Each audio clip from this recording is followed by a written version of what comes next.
So just want to welcome everybody for coming out today. So as you all probably know, we're here for the third week of the media siege for Gaza. And we basically, our main demand is we just want them to tell the truth, the unadulterated truth. We've been here every day for 3 weeks, and we have put pressure on them. We're banging our pots. We are banging our pots in response to a call out from Basan. We know that the media is complicit. We know that they're complicit in the starvation of children because Gaza is 60% children. And we know they're complicit in genocide. We know also that that the way they do this is by whitewashing the truth so that it's more like propaganda, by sanitizing brutal stories, and by mere omission. So we also know that the journalists are pitching stories and trying to write the story, and they're getting pushback from their own editors. The editors are consistently managing the story, and often they're completely omitting the story. So today we are really lucky to have Chris Smalls with us. His story has hardly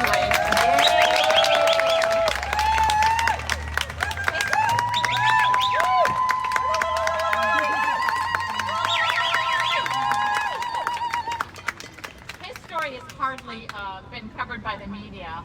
And Chris Smalls is a man who unselfishly works for the worker and who joined the Gaza Freedom Flotilla in solidarity with the people of Gaza. The IOF took over the boat in international waters, as many of you know, and the crew was kidnapped. The only black man on the boat, he was singled out for particularly harsh treatment, a reflection of the racist apartheid state that Israel is. Most important, however, is who Chris Smalls is. A leader, a man of integrity.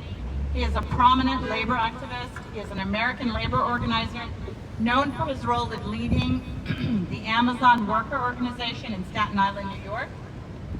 He is co-founder and former president of the Amazon Labor Union, or the ALU, which was founded in 2021. I'm personally so proud to share space with Chris. My understanding is that you have a little bit of background in sound engineering, and I'm wondering, how do you like our sound? maybe we'll get some advice.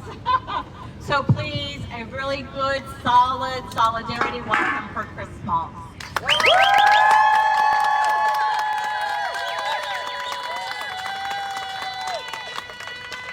Thank you. I am so honored to be here.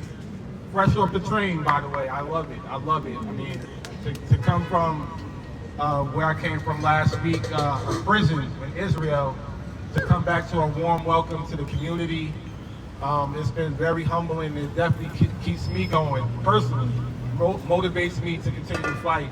And I want to let everybody know, it's not about me. It's not about the individual. The focus is, and y'all already know this, the focus will always be the people of Palestine. We have to keep them focused and number one of every action that we're taking place from here to across the world. And you know, I will tell y'all a little bit about what happened on the Handala mission. So for those who don't know, this was mission number 37. I know a lot of people saw the Mad Lean with Greta Thunberg and other activists. They thought that might have been boat number 1. But actually, this initiative has been going on for almost 17 years. Almost over 2 decades, Israel has controlled the borders of Gaza, even longer than that. But specifically the last 2 decades, and when things really start to take a turn for the worse. Before October 7, we already know that 85% of the population in Gaza was already facing starvation. So this is something that's not new. The media, as you already know, they definitely were not only complicit, but actively participating in covering up the lies and misinformation that's being put out there. So it's no surprise that our mission last week wasn't covered by mainstream media. It's no surprise. What's more surprising is the Democratic Party, who claims to be progressive and claims to speak out for working class people, but were utterly silent last week, especially when y'all know that I met most of these Democrats right here in Washington when I was invited to the White House. Right across the table from me was Kamala Harris. In the room was Joe Biden. And y'all already know I was invited to Congress by no other than Bernie Sanders, who I haven't heard from in 3 years. Wow. Oh, he's not the only one. We can go on and so forth. AOC is another one. But what we have to do and remind ourselves is that politicians are never going to be our savior. Right. The only thing that we can remind ourselves right now in this moment is that there's no cavalry coming for us. We have to save ourselves. When the government fails, that's when the people step up. And that's what I intend to do. Hold people accountable, use whatever platform that I have to continue calling these things out, especially when it comes to the labor movement. The labor movement also has blood on their hands. That's right. Right here in D.C. is the coalition called the AFL-CIO. Their headquarters is right across the street from the White House. They have passed 0 resolutions since October 7th. I repeat, 0. The Longshoremen, great organization, amazing history, stood on the right side when it came to apartheid against South Africa. 0 resolutions. Not only that, every 15 hours for the last 22 months, they ship arms to Israel, directly from the U.S. No other country in the world. The U.S., every 15 hours, armed weapons are going to Israel for the last 22 months. And these are facilitated by the largest unions. So there's a lot of people we got to hold accountable. I'm so honored that you guys are doing this encampment, and I'm honored to be a part of it. And I hope to see that this continues to grow and that y'all still continue to fight, because once again, there's nobody coming to save us. And when people ask me, how did you beat Amazon? $2.2 trillion company? I'll tell you right now, the people to the left and right of me, the money, no amount of money can amount to the power of people when we come together. It's been proven.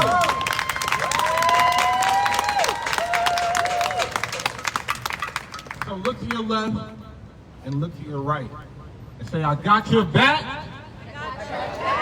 I got your back. I got your back. I got your back. I got your back. And if we don't get it, we don't get it. We don't get it. We don't get it. Shut it down. Shut it down. If we don't get it, shut it down. If we don't get it, shut it down. If we don't get it, shut it down. If we don't get it, shut it down. If we don't get it, shut it down. One more time, we don't get it. Shut it down. Let me hear ya. We don't get it. Shut it down. I think that sound system is working fine.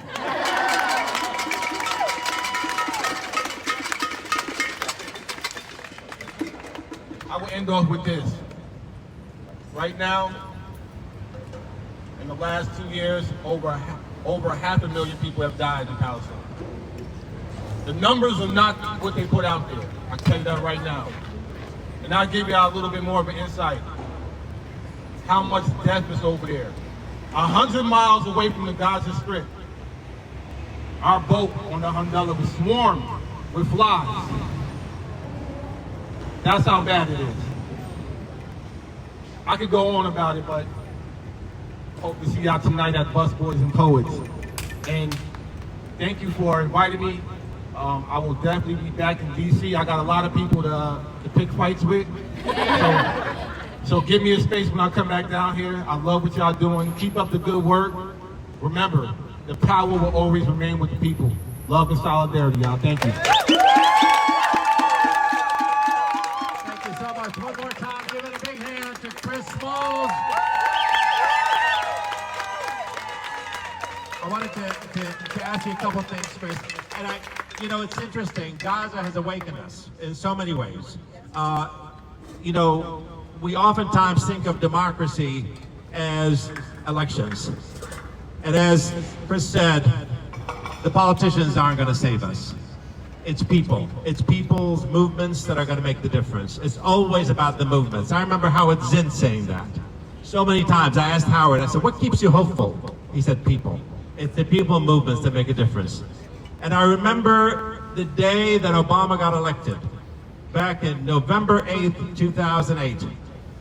I called Howard the next day and I said, Howard, isn't this the most exciting moment? And I was giddy about it. And he said, Andy, I want you to just calm down because he's a politician. He will disappoint you. Politicians do that. But imagine how much change has happened in the last 22 months. Imagine the kind of actions, the new friendships, the new alliances, the new coalitions that have taken shape in the last 22 months. Imagine if this had been going on for decades. And imagine what a world it would be today. Sometimes we react, but we need to start acting. And democracy isn't just about electing someone, but making sure when they do get elected that they are held to the standard they're supposed to be holding us to. This is a country that has great values, but too many times it has come short. I was hoping, since we're right next to the media, that NBC would be there, that C-SPAN might be there, Fox News might be there. I guess maybe they're stuck in traffic or something, but whatever it is, it's really quite sad that we don't see the media because they are complicit in this genocide. When history is going to be written, they will be indicted. These are criminals that are in these buildings, and they should know that. Everybody that's involved in this is a criminal, and they should know that, and we should remind them of that over and over again. I am shocked at how this city has become a experiment for the Trump administration to bring in militarism. And everywhere I turn, I see Humvees, and I see lots of police with these jackets and walking around and just stopping people. Yesterday, a block away from Busboys and Poets at 14th and B, they had a big encampment there with police stopping cars going by. And once in a while, they'd have somebody walk away with handcuffs. And people stood around, and they were screaming and yelling and telling them shame, shame, shame. But they keep doing it over and over again. But we have to keep that going. If you're a white person today, if you're a Jewish person today, and you're not speaking out, you're part of the problem, buddy. White people and Jewish people are human shields. They need to be in the front. They need to be the ones speaking up. They need to be the ones speaking out. They are the new civil rights heroes and sheroes, and they have to be the ones at the front line. And I'm so excited to see so many of those young, white, privileged people standing up and screaming and yelling and telling these folks out there that they should not be doing that. Shame on them. Shame on them. Shame on them. Shame. And I don't care what Christian Ohm says or what John Piero says or any of those guys says. I like that guy with the sandwich, you know? I don't know about you, but I think he, you know, I felt his anger. I felt his anger. If I had a sandwich there, I would have thrown it too. So let me be clear with that. So I wanted to ask Chris a little bit more about, because this is about the media. This encampment is about the media. And I wanted to ask him because when he was doing the Amazon thing, he just couldn't get enough media. I mean, I couldn't turn the newspaper without seeing his name or his face on there. The New York Times, the Washington Post, all the legacy media went all over you. They couldn't wait to interview. Now, you said things have dried up because all of a sudden, this is not their narrative that they want to be able to push forward. So I wanted to ask you, why do you think the media is so willing to accept the status quo, what's going on in Gaza? Certainly there's people in there that care about starving children. They must. Certainly there's people in there that care about the state of the world, the whole idea of preserving humanity and all these things. I refuse to believe that they're not like us at some level. Can you please kind of, in your analysis, in your thinking of this, because you had a lot of time to think. You were on a boat for a long time, and then you were in solitary confinement for a long time. What do you think is the main motivation behind all these? Obviously money, but what else do you think is happening here? That's a great question. I mean, simple answer to me is, once again, people are complicit. And when it comes to media, right, I think we even touched on it already. The journalists on the local level, on the ground, whoever's writing the beat, they may want to write the story, but then they have to report that story back to somebody up higher than them. And it's usually one person. And predominantly that person is either white or predominantly Jewish. In this case, we have a lot of Zionists that work in these media entities. So that's right there, that story right there is getting killed. If not, if they do publish something, we're getting a watered down version of it. Or we're getting something with misinformation. I can tell you this, from my own personal experience, as you mentioned. You're looking at somebody that's been on every major publication in America, if not in the world. Times 100 most influential in the world, 2 times. New York Magazine, you name it. I've been on all the publications. But as soon as I started speaking out about Palestine, October 7th, not one journalist has ever written a story about me ever again. Not only that, I'm signed to a speaking bureau. I was booked 0 times since October 7th. So it's really the complicity that we have in America. And once again, legacy media has been dying, it's been a dying breed already. And I tell people like this on the left, we're not going to ever be able to match the billions of dollars that we poured into these media outlets. We're not going to be able to match that type of propaganda and that type of money. But we can use the tools that are given to us. And the tools that are given to us, let me tell you, the best social media is word of mouth.